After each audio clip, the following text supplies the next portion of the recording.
In the Bible it says that it's easier for the camel to go through a night of a needle than for a rich man to get to heaven. I don't know about that, but this is True Detective's analysis of the Coca-Cola logo. So I want you to look at the Coca-Cola logo and look at the left side. What is the subconscious message there? Well, it looks like a tail of a devil. The devil's tail. And the name of it, Cola.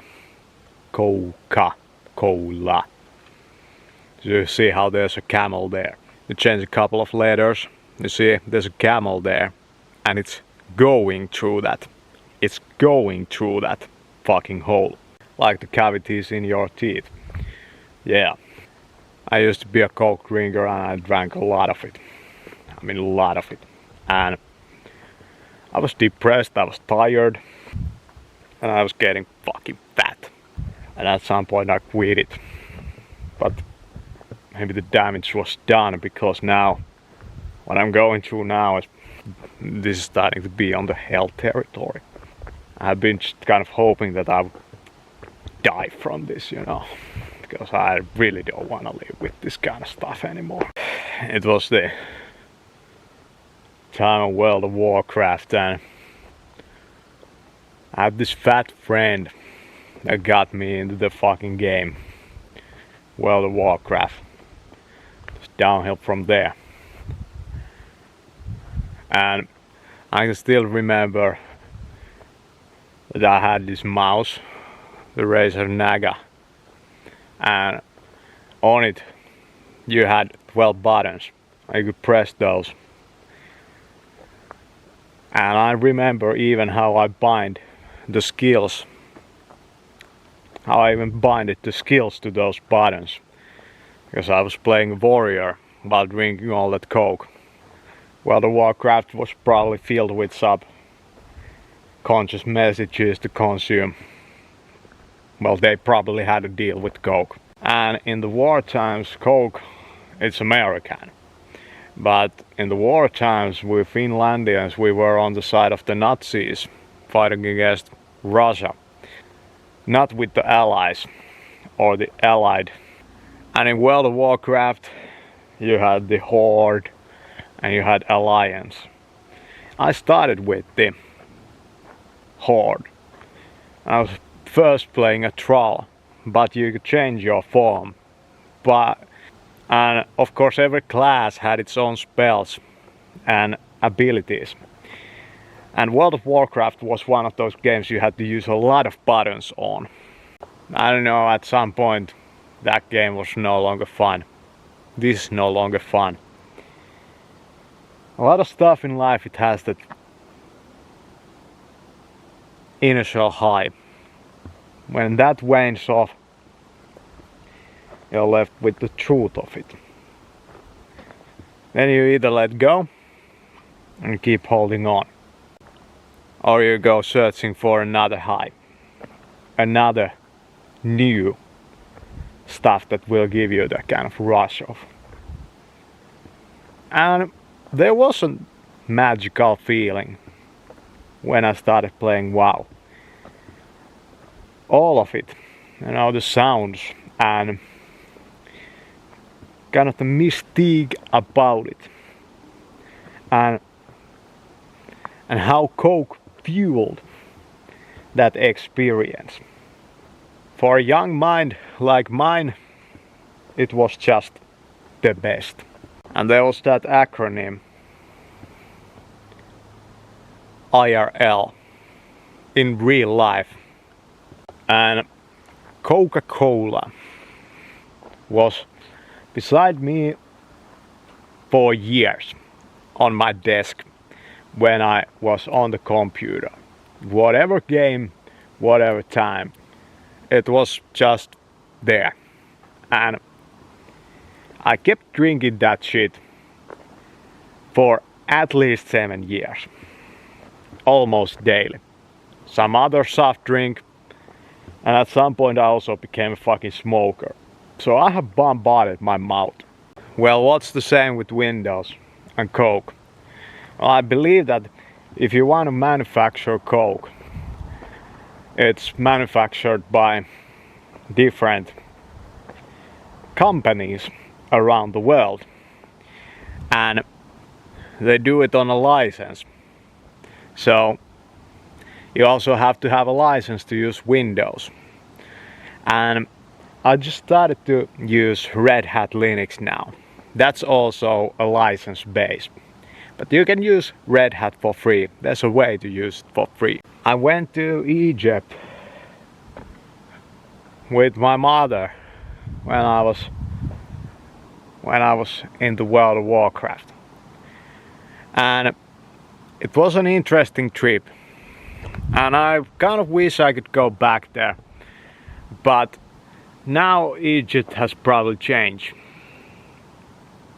There has been quite a bit of problems there in the Middle East, but ain't there always been? And I drank coke there too, and it tasted very different there. It was better there than in Finlandia. In Finland, the coke's taste was kind of too acidic, too bitter, but in kind of flat. But in Egypt it tasted like this round type of sweet feeling in it. Well, one of the reasons I got into WoW so heavily was because my parents divorced in those times, and yeah, I was always on the computer and just ignoring schoolwork and ignoring life in general, ignoring women, girls I mean. I was just ignoring life. Being on the computer, and I had pretty much given up on it at that point. My mother tried to kind of push down and hold back my soft drink habits. But my father really didn't give a shit. But my father really didn't give a shit about that, and yeah, he got really depressed when my parents divorced. And I was living for a while with my mom, and then I went to my father, back to my father, because father allowed me to play video games all day and didn't really give a shit what I ate. And I really didn't want to live with my mother because she was so fucking bitter, you know, about my father's stupidities and that kind of stuff, always talking about it. So I had to be this kind of a middle piece from quite a young age of just negativity to I kind of wish that my life at some point I will be turned into some major figure, that I will become great in the eyes of the world, and it was also in terms of also how I see myself, that I will become great.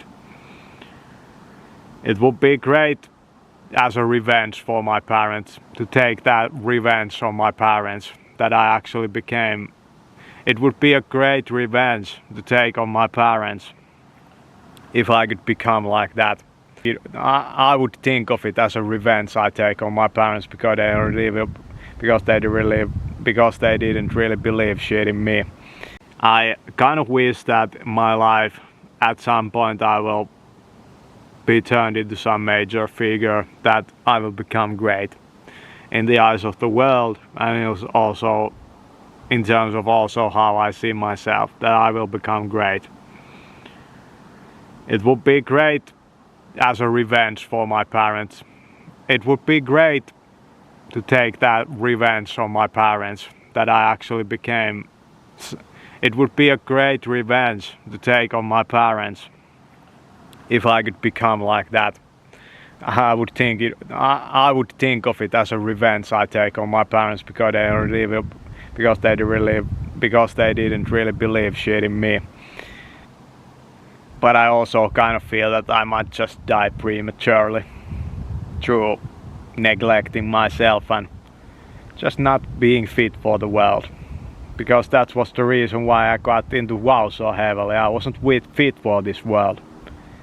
In World of Warcraft I had a lot of gold, I had all the best gear, I was playing the game like mad, I was dedicated to it, and I have taken some of that into my life, and I have taken some of that obsession to some other pursuits in my life. But you know, World of Warcraft, it was a game that was created by human beings. So I understood it different. But life is not a game fully created by human beings. Some say that it's created by God, some say that it's just Darwinian. In World of Warcraft you could use the older mentality of going about life as human beings lived at some major past time. Kill these creatures and loot them, get the gear, kill the boss, that kind of stuff. So maybe it doesn't really give you a good education of life if you just go killing your boss and loot the guy's Mercedes. Maybe you could try that. But yeah, like, life was kind of hell. It was kind of hell, but maybe there were moments in it. Maybe there was magic in that hell. When the magic is gone, it's such a depressing time. You know, it's just this emptiness. I kind of wish that I had been born in a more functional family, so I could have grown up in a normal manner. It wasn't only about me being kind of different or autistic. It was